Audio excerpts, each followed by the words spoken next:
I was standing in line at a grocery store one afternoon. Nothing unusual, nothing memorable, just another ordinary moment that should have disappeared the moment it ended. The cashier looked up, smiled politely, and asked a question people ask without thinking. "How's your day going?" I opened my mouth to answer, and then I stopped.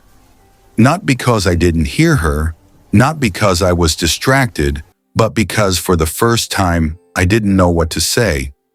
Good didn't feel true. Busy felt empty.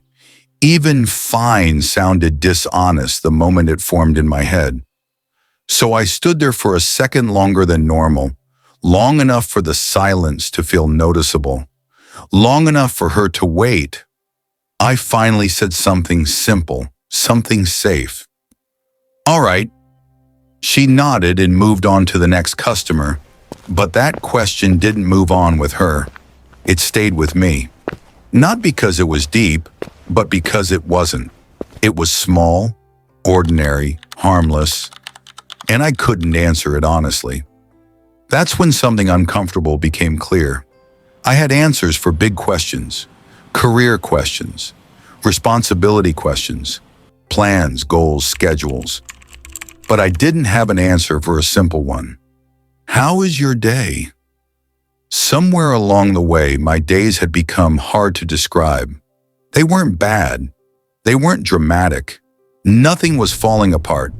They were just full of tasks, full of movement, full of things that needed attention, but empty of anything I could point to and say, "This mattered today." After that, I started noticing things. How often people ask questions they don't wait for answers to. How often we respond with words that don't really mean anything. Busy? Same as always. Can't complain. We say them automatically like placeholders, as if the real answer would take too long, as if honesty would slow everything down. And slowing down feels uncomfortable now. Because when you slow down, you start to notice. You notice how rushed conversations have become, how quickly silence gets filled, how rarely anyone asks a question and actually stays long enough to hear the answer. That's when I realized my days weren't being lived, they were being managed, measured in emails sent, errands completed, time slots filled.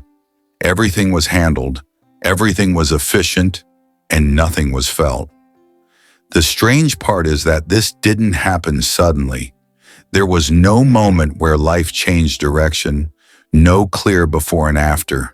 It was gradual, a quiet shift toward efficiency, toward usefulness, toward staying ahead of things. Until one day, a simple question felt impossible to answer. Since then, I've noticed how many people struggle with the same thing. You can see it in the pause before they reply, in the way their answers sound rehearsed, in how quickly they move on. Not because they don't care, but because caring takes time, and time feels expensive now.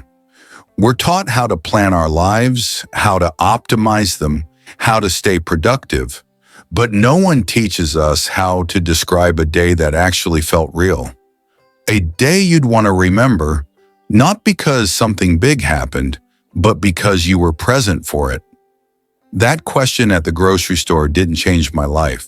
It didn't fix anything. It didn't give me clarity or direction. It simply exposed something I hadn't noticed before, that I had been answering life on autopilot. Since then, I try to notice when my answers come too easily, when fine replaces honesty, when busy replaces meaning.